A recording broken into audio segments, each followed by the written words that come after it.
Okey, seterusnya kita akan lihat kos lepas meningkat. Tadi kos lepas mala kan? Okey, sekarang kos lepas meningkat.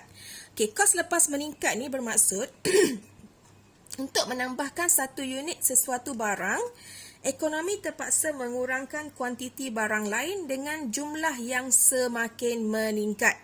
Kalau tadi jumlah yang sama, setiap kombinasi tu dia punya kos lepas tu sama, 2, 2, 2, 2. Okey, kalau yang kos lepas meningkat ni, ekonomi terpaksa mengurangkan kuantiti barang lain dengan jumlah yang semakin meningkat. Okey, kita tengok contoh. Okey, kita lihat pada kombinasi A, semua faktor pengeluaran digunakan untuk mengeluarkan barang Y dan tiada barang X dikeluarkan. Okey, bila ekonomi bergerak ke kombinasi B, okey, ekonomi bergerak ke kombinasi B, berlaku pertambahan satu unit barang X. Okey, ada satu unit barang X dikeluarkan menyebabkan pengeluaran barang Y terpaksa dikurangkan daripada 10 unit kepada 9 unit. Okey, jadi kita tengok kos lepas dia. Pergerakan dari A ke B,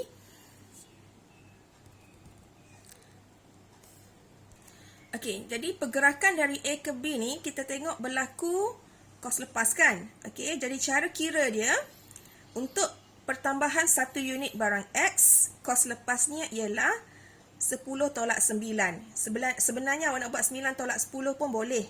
Tanda negatif tu pun dia cuma menunjukkan bahawa barang tu dikurangkan. Okey. Nak buat 9 tolak 10 ke 10 tolak 9 tak ada masalah. Okey, 10 tolak 9 bahagi dengan 1 tolak 0. Jadi kos lepas untuk pertambahan satu unit barang X ialah satu unit barang Y. Okey. Kemudian kita tengok bila ekonomi bergerak dari kombinasi B ke kombinasi C, pengeluaran barang X bertambah lagi daripada 1 unit kepada 2 unit dan pengeluaran barang Y berkurang dari 9 unit kepada 7 unit. Jadi pergerakan dari B ke C menunjukkan berlaku kos lepas sebanyak 9 tolak 7 bahagi dengan 2 tolak 1. Jadi kos lepasnya 2. Jadi nampak tak? Kos lepas dia semakin meningkat untuk setiap pertambahan satu unit barang X. Okey, kita tengok bila dia bergerak dari kombinasi C ke kombinasi D. Apabila dia bergerak dari kombinasi C ke kombinasi D, barang X bertambah lagi satu unit daripada 2 unit kepada 3 unit. Manakala barang Y terpaksa dikurangkan daripada 7 unit kepada 4 unit. Okey, jadi pergerakan dari C ke D ni menunjukkan satu unit barang X bertambah, barang Y berkurang daripada 7 kepada 4. Jadi berapa kos lepas dia?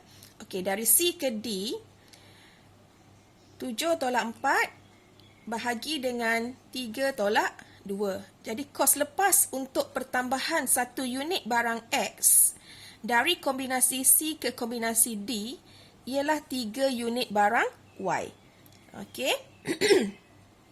Kemudian kita tengok pada kombinasi E. Okey, bila ekonomi bergerak dari D ke E, pengeluaran barang X bertambah dan tiada barang Y yang dapat dikeluarkan.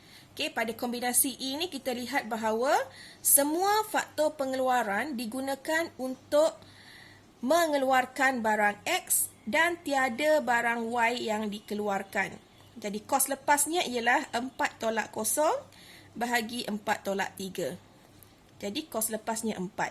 Bermaksud pada kombinasi D ke E, pertambahan satu unit barang X menyebabkan 4 unit barang Y terpaksa dikurangkan. Jadi kalau kita lihat kat sini, kos lepas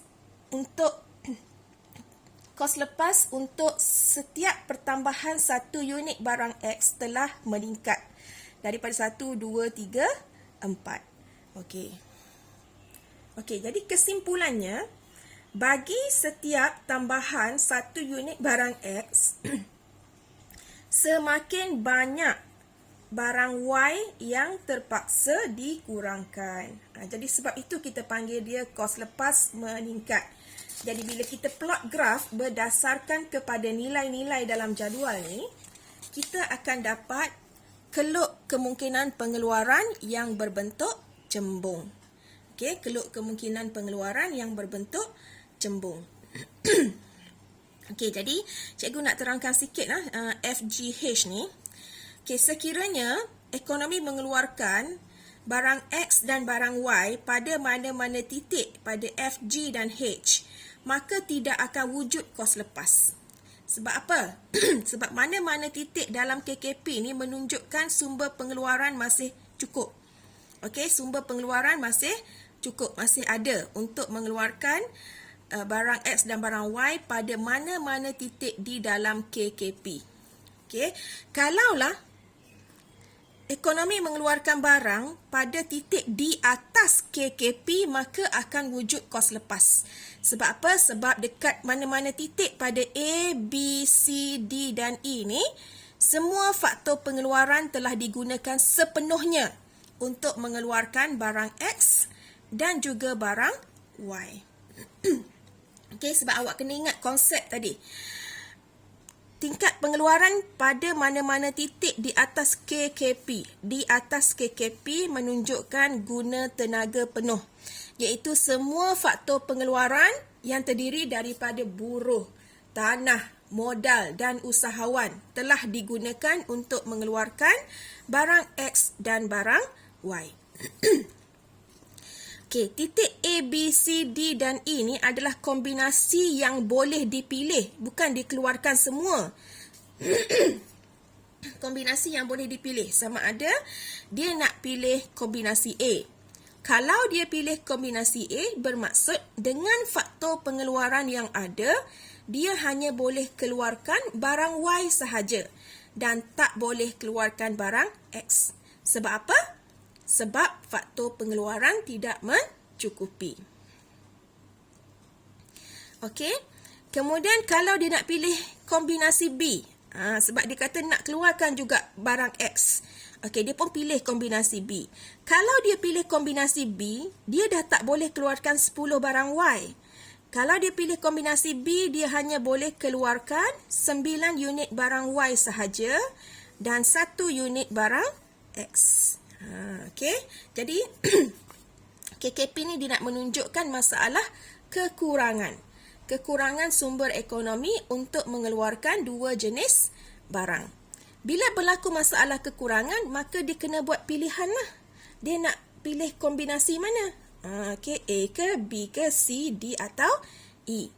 Okey, bila dia buat pilihan, maka akan wujud kos lepas. Kos lepas dekat mana? Okey, kalau macam cikgu dah jelaskan tadi, kalau dia pilih kombinasi B, kos lepasnya ialah 1 unit barang Y. Sebab daripada 10 barang Y, bila dia pilih kombinasi B, barang Y berkurang kepada 9. Jadi wujud kos lepas untuk 1 unit barang Y. Okey. Itu sahaja untuk bentuk KKP. Jadi ingatlah kalau KKP kos lepas meningkat, bentuk KKP dia adalah cembung.